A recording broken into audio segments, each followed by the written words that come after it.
Hi,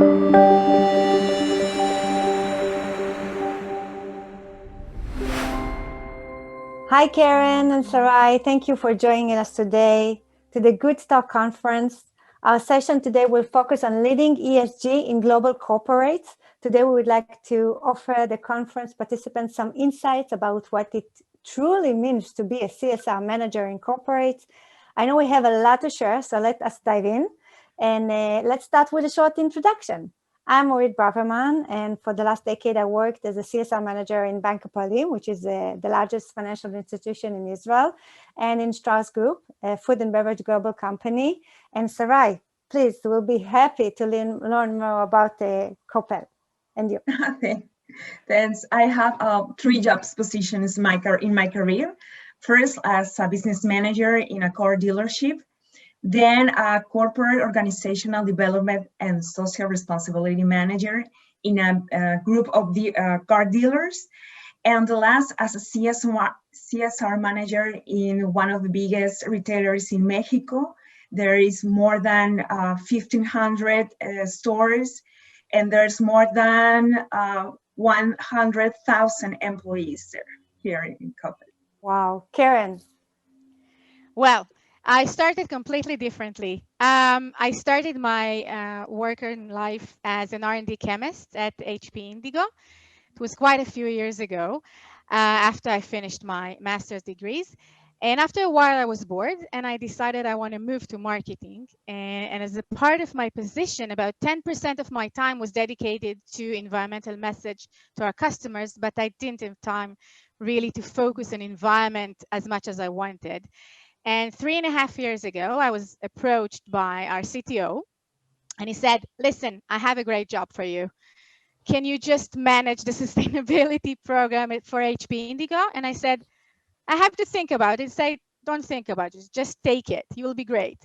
And it worked. Perfect. So we got all the benefits from his question or a request from you, and we're happy you're with us today. So let me dive into the questions. I'll share a short presentation with all of you. And today we would like to discuss the following 3 questions. How did you find yourself in the CSR role? Keren told us a bit about that. What project or procedure are you most proud in promoting and creating methods in your company? How has COVID-19, we can't avoid that, reshaped or redefined your CSR work, and what forecasts do you see for 2021 and beyond? And so, Keren, would you like to start and show and tell us and share your journey and show your presentation to all of the viewers to hear today? Okay. Okay, sure. So as I told you, I started really as an R&D chemist. I didn't know anything about environment or CSR, what it means. So I started, I did it for like 4 years, and then I decided that I need to move on. And I was a product manager for a while, for about 8 years at HP Indigo. All my roles here are at HP Indigo. And I'm proud to say that I really love my job, and I love doing the environmental part. That was very, very small portion of what I did as a product manager. And I really thought, what can I do better with my life? And I think I found it with the CTO that really offered me this job 3.5 years ago. And I didn't know where to start even. I had to build this program by myself, okay? It was not ripe enough. So I took it and I woke up in the morning, every morning for the first 6 months, and I asked myself, what do I do today? How do I start? How do I make customers more aware of sustainability? How do I make my colleagues more proud of the place they work at? You know, it's... And, you know, 3.5 years ago, it was not the main focus of any of the companies. So I felt like a pioneer, and people thought I'm a bit crazy. That's what you do 100% of your time? No way, no way. But I did. And I think the last year, approved differently, and we'll talk about it later on. But I think it's an amazing role, and you can do almost everything there. It's just a matter of waking up and decide, this is how I help the planet today, and do that. Go for it. Second, I love your story, Keren. I love the question you did, like, what can I do better with my life? I keep answering me that.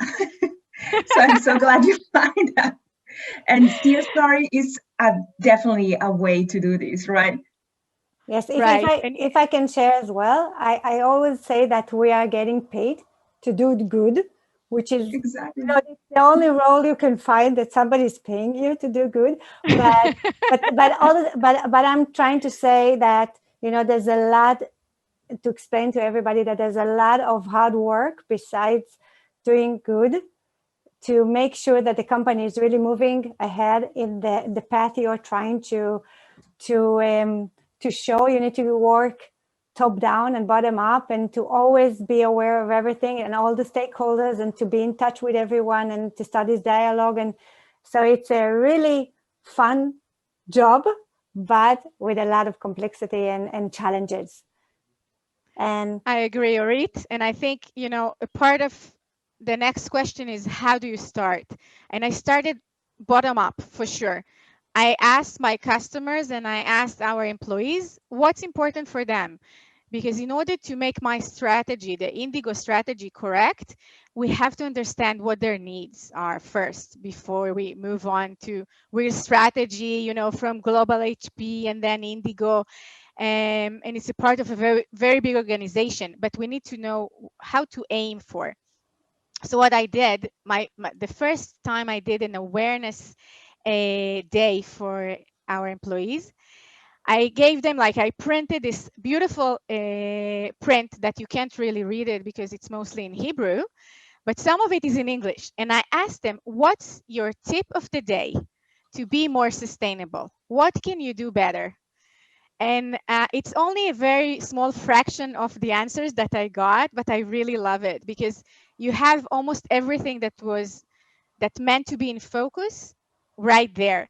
So most employees, what they wanted is to have a carpool, to drive less. And with the COVID, it's even more pronounced than before because no one drove anywhere. I know my car didn't move. So yes, the battery was, exactly. changed. But go vegan is really the perfect way to help our planet. Just think about it. Just saying. Okay, this is also something that most of our employees were focused on, go vegan. And we had the founder of the Israeli Meatless Monday coming to us, lecturing about the Meatless Monday organization and how to implement it in Indigo.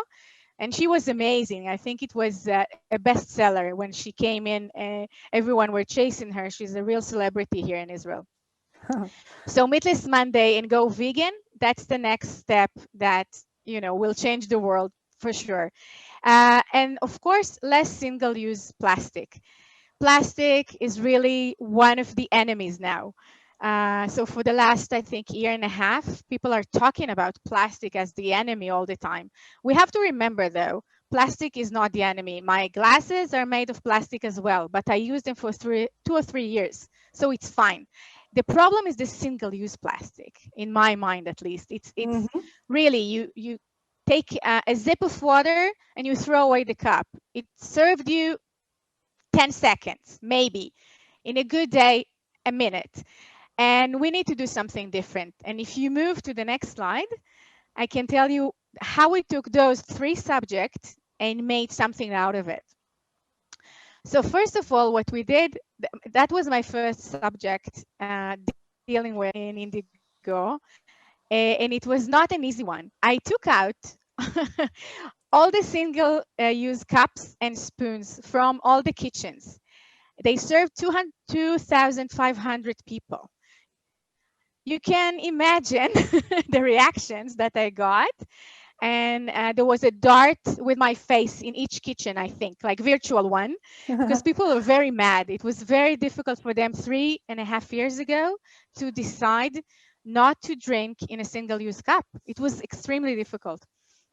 But I was very stubborn, and I had all Indigo management behind me saying, no, we have to do that. What we did is we reduced more than 500,000 cups a year used. It was amazing. And instead of that, we gave away as a present to all our employees a glass saying, please move from single use to multi-use cups, and we bought dishwashers so everything can be more accessible, and it works. It's 3 years ago it started. Now it's everywhere. How the But we were COVID-19 changed this initiative? It's like everything is coming back into. We're going back to the back. I'm very happy to say we didn't go back. Wow. We stayed as is because each one can have his own cup. He can bring from home. We can give him a cup, no problem. And what convinced our management was if you touch single-use cups during the COVID, you touch usually like 10 of them. It's even worse than having your own cup, bringing it, be responsible for it. And then we kept it as is. No one touched it. It never came back to our kitchens. Perfect example and perfect commitment. It is all about the company's commitment. So tell us more about the other two aspects that we're dealing with was really the carpool. We were the first company in Israel that joined Waze carpool, and we had an internal group only for employees, and over 300 employees joined this group. And before the COVID, of course, the employees drove together. About 700 or 800 drives a month were done through this carpool with Waze, and we saved them specific spots for people that came in carpool. We saved them, the best places to park. It's always a problem. There's no parking space around our office. So we saved them the best ones. And until 10 in the morning, that was their spot only. And it worked like magic. And people kept joining and joining. Of course, with the COVID, no one drove to work. But we still have about 100 drives a month, which is not bad considering almost no one is going to work. So this was the second initiative. And of course, we hope to make it back into life when we are back into our new normal. And the last thing that we took into consideration was the less meat. And I'm happy to say that we're joining a vegan-friendly company. We're joining it's actually a group of people that have a logo, a vegan-friendly logo. And it's a company that helps us as individuals and as companies to make vegan people more convenient. So you have to serve about 25% of your dishes in the kitchen, in the dining room, vegan or vegetarian. And we already do that, but we want them to be, more protein and, healthy protein. And we're working with their advisors to upgrade the vegan experience in our company. So I'm very happy. That's what I do for my life at the moment. Sounds perfect. But the other side is looking at the customers. And, one of the things that customers are looking for is waste and energy consumption, and how to make circular economy products, and how to get started. A lot of the customers, they don't know how to get started. They want to be more sustainable. But how do I do the first step? How do I reduce my waste? How do I reduce my energy? What do I do to make my product more recyclable? What do I do to make it more circular? How do I think differently? It's a state of mind. It's something different.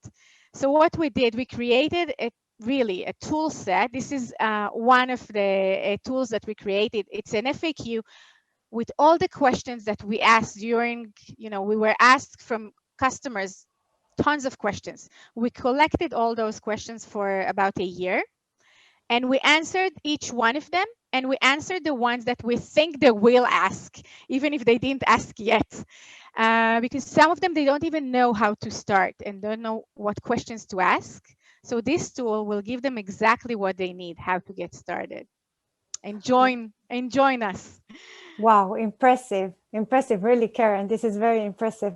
So we can't, as I said, we can't ignore the pandemic in the room.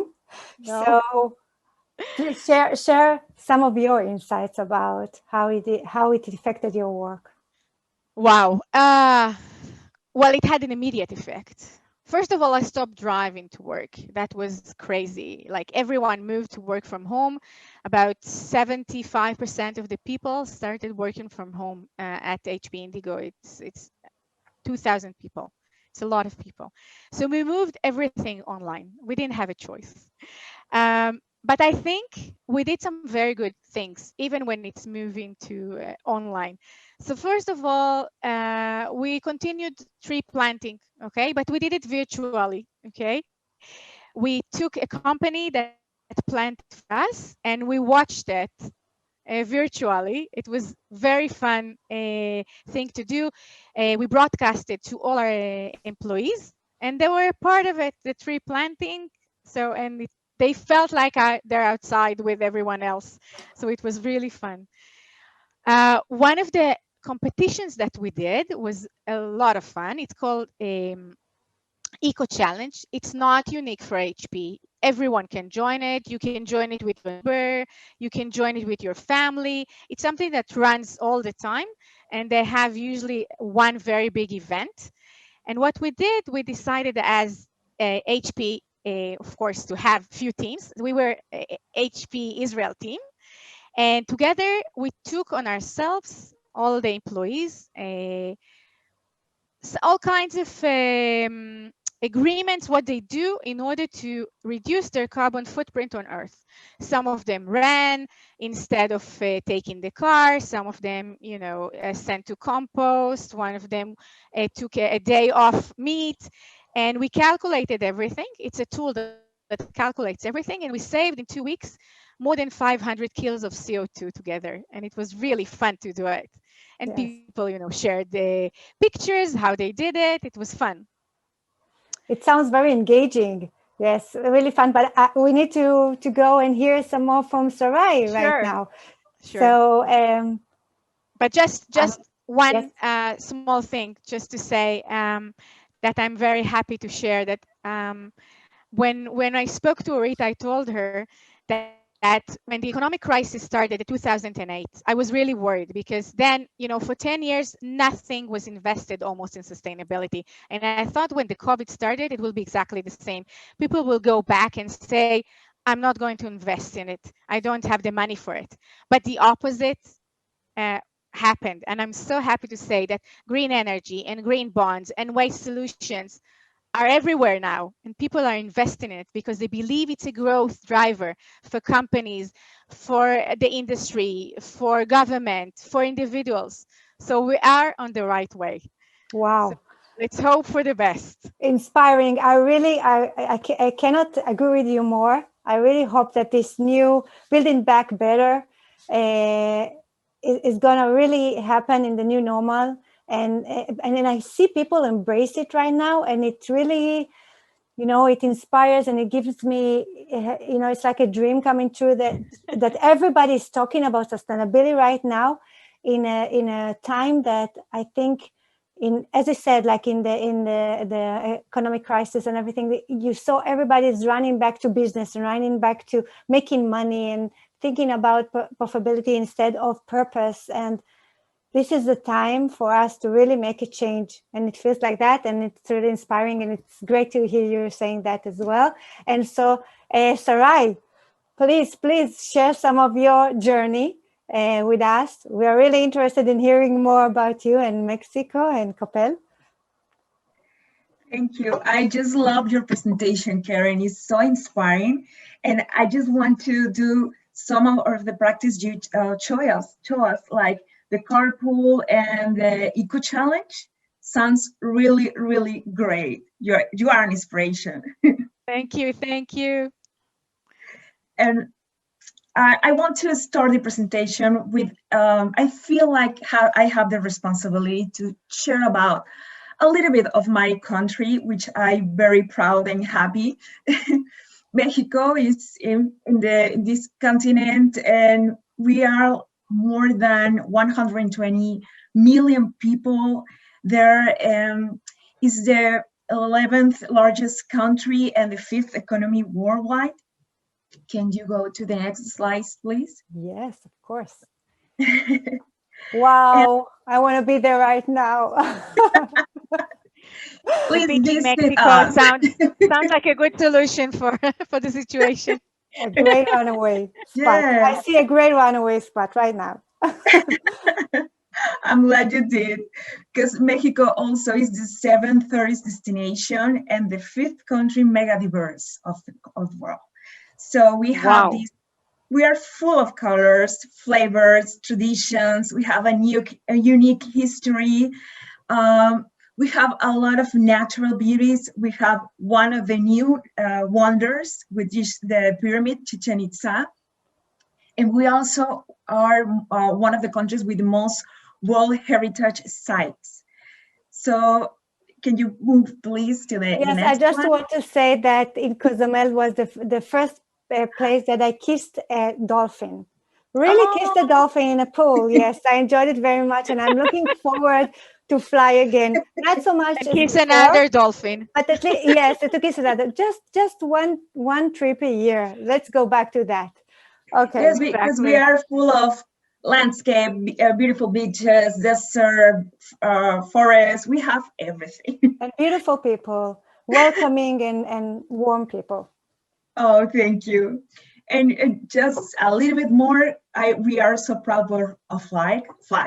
Mexico means navel of the moon, and this flag means the green is the hope, the white is the we are unite, and the red is the flag of the heroes of a nation. But in the middle is this eagle represent the history of Mexico City Foundation, which is this legend that Aztec god told the people that when they find an eagle eating a snake and in a lake, they have to found a city. So that's how Mexico City has founded a lot of amazing story. It's in our flag. So in CSR in Mexico is less than 25 years. It's a kind of new thing in the country. I've started 50 years ago, and back then this were not training at all. All that stuff that I've learned was like with forums like this, from colleagues, from books, from blogs. But now there's even a university that has social responsibility faculty with PhD studies. But my beginning in this career was kind of accidental, like Keren. I was a business manager, but the company wanted to be a great place to work in Mexico. So to achieve that, they realized that they have to impulse actions, positive actions with all the stakeholders. So they invited me to coordinate some of these initiatives, and I started with volunteering. First was not organized, was like a feeling that let's go to visit these grandparents that lives alone and play with them and enjoy and have some cakes for them. Was like just a spark and go and do it. But then it started to grow and become more organized and professional. So we started to do actions that was according to the company. So this was a car company. We sell car, and we started to begin with volunteering, but improving road safety. So that's how I started to join this field. And this experience opened my vision, because to be a successful company on a permanent basis, first you need to go to be a good place to work, just as Keren said. But to be a good place to work, you need to be a company that cares about the impact with all the stakeholders, suppliers, neighbors, client, community. And therefore, the social responsibility is not an area in the company, it's a base of the decision making of all levels in all areas of the company. So can you move to the next one, please? I think all business must make money. That's business. But in this triple bottom line, I think companies have to do more than that. They have to check all the impacts in environment, the social impacts. And I like this career because I think it's the link between all these three circles and the way of the company relates with the community.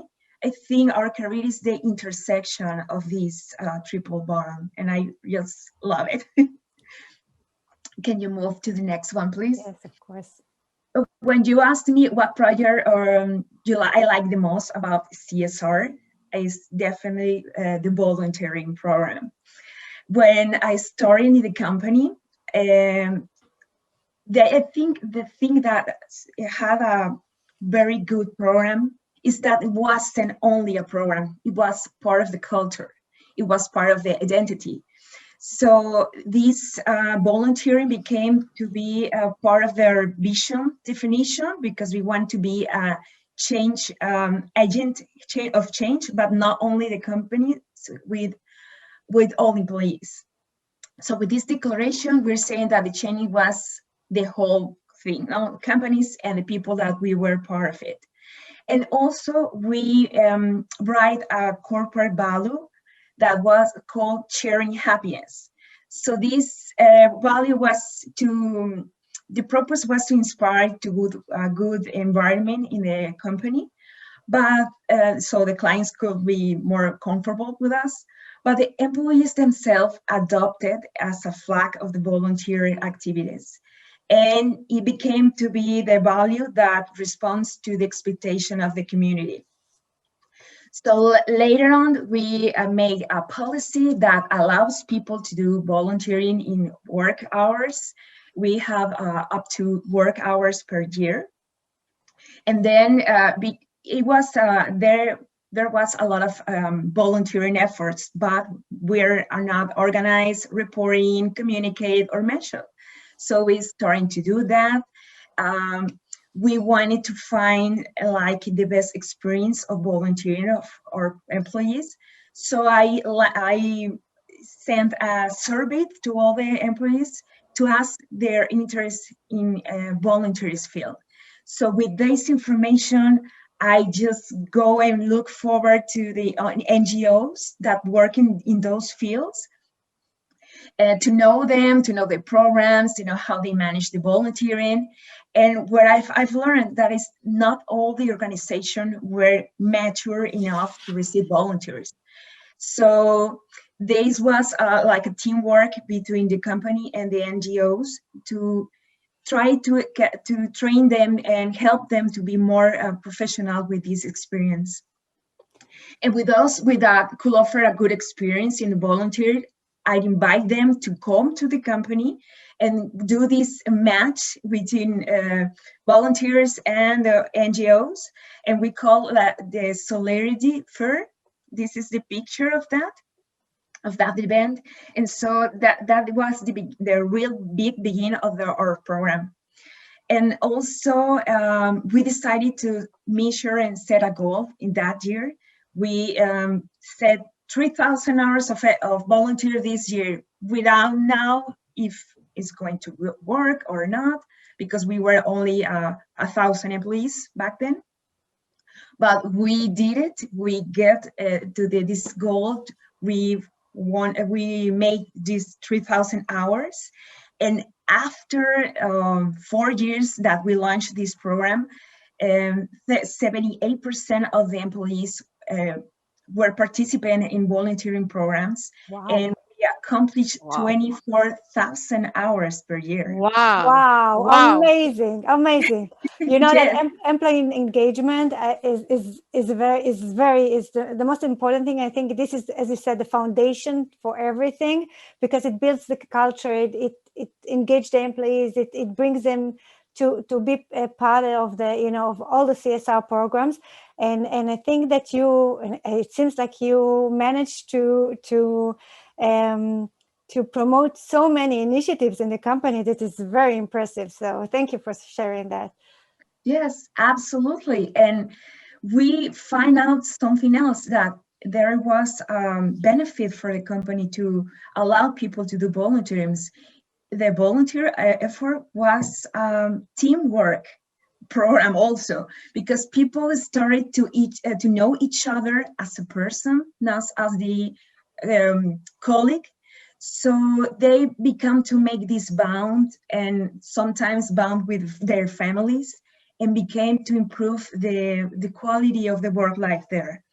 And also we realized that these people that direct the projects trained their ability on leaderships.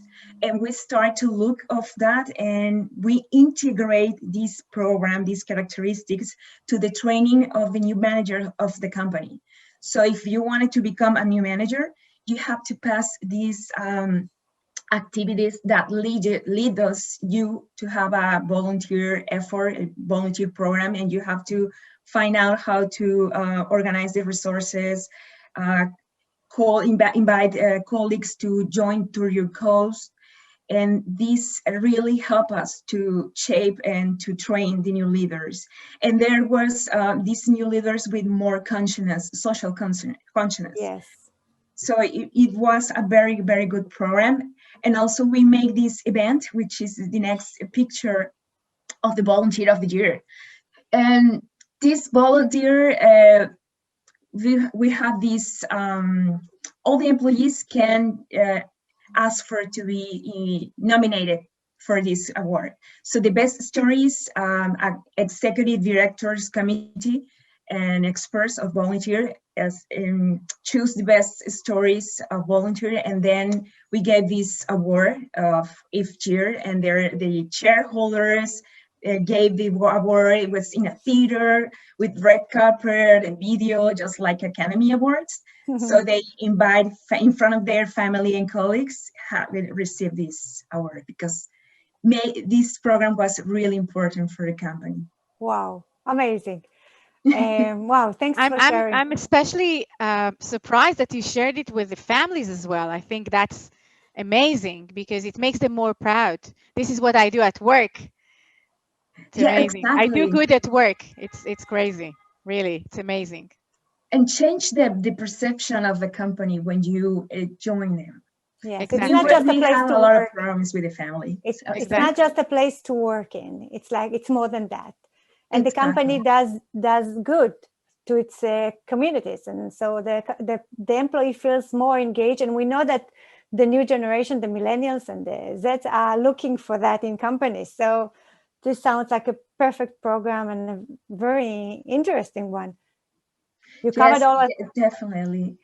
Young people, the youngest, were the most excited to participate, and it's a trend. Well, now it's a reality. So if you want to attract talent, you have to show your volunteering programs. Even in LinkedIn, there is a profile company, and they have these volunteering efforts there, because it's attractiveness for work. And you participated in the Good Deeds Day.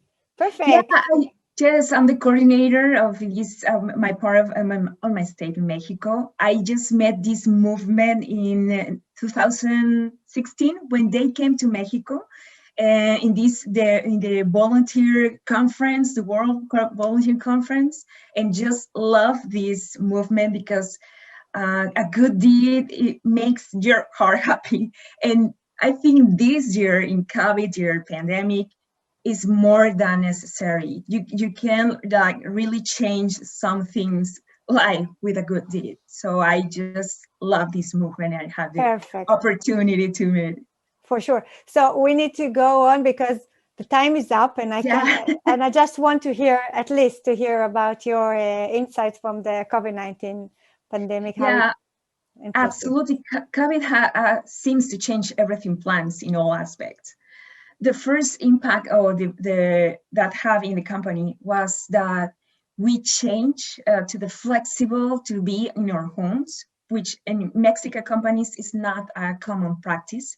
Even we have the technology from all years, but companies were not they have this mindset that if they're not in the field, in the company, in the office, we are not productive. So I think the COVID changed this mindset of the directors of the companies. This is a very cute image, but I know in the reality, sometimes chaos, but it's a great opportunity to spend time with your family. So we change the flexibility. Another positive aspect was the demand from the consumer to companies. The consumers demand companies to take care of their employees, and they were like, we want to know what are you doing for your employees. So I think it's a good aspect of the pandemic. And also in the retail sector, the way to consume changed fast, and going from buying physically at the store to buying online, which had a considerable impact in the issues of the delivery. So the sustainable environment, specifically in the footprint, became now a material subject to handle. So now in the retail industry, we have this aspect to consider, and it's going to change our plans on this year's our strategy. Now this footprint becomes very important to us, and now became the core of the business, because they shift from one day to another to e-commerce. So that changes a lot. Yes. And the forecast that I see, can you move to the next, please? Yes, of course. Another, please. Another one. Yes. I consider that CSR is a practice of a continued improvement. In other words, you never end it. So because there is a lot of factors you need to handle, a lot of expectation of the stakeholders, and it also change in time. On retail, is the supply chain is a very important thing. So, and what happened with the products after clients use it? So this circular economy is all another subject. So I think that we have to really work together in the SDG goals. My forecast is that companies we have to respond to the urgent call of action of the United Nations, and we have to really move forward and make strong initiatives and a strategy to get this goal, and we have a little time left. So I think this is going to be like the focus in this year and the next years. And I think another trend is that stakeholders will become more strategic and more coordinated, and increasingly working together with the issues that we have in common. And I love this picture. Yes. Yes. So this, I think the forecast is how to get in harmony and these positive actions between the business cares and the environment and community. But I think the environment is going to be the next major thing. There's a lot of SGDs, but the environment, I think, is going to be the big subject of all of us. Yes, I think everybody feels that there's an urgency around the environmental topics, and that social challenges will always be here, and and governance as well. But the environment is here right now, the hot topic we need to deal with, because we don't have much time, and it influences the next generations and the planet we are living on. So it becomes very important. I have to conclude. It's very interesting, and I would wish that we could continue our discussion, but we have to thank our viewers and to thank you, Keren and Sarai, for sharing your journey with us. And I would like to just finish with what I learned from Sarai today about the Mexican flag, to tell everybody that we send you hope unite and love. Thank you I very just much. love that. Thank you very Thank you, much. everybody. Thank Visit you. Bye. Mexico. Thank you.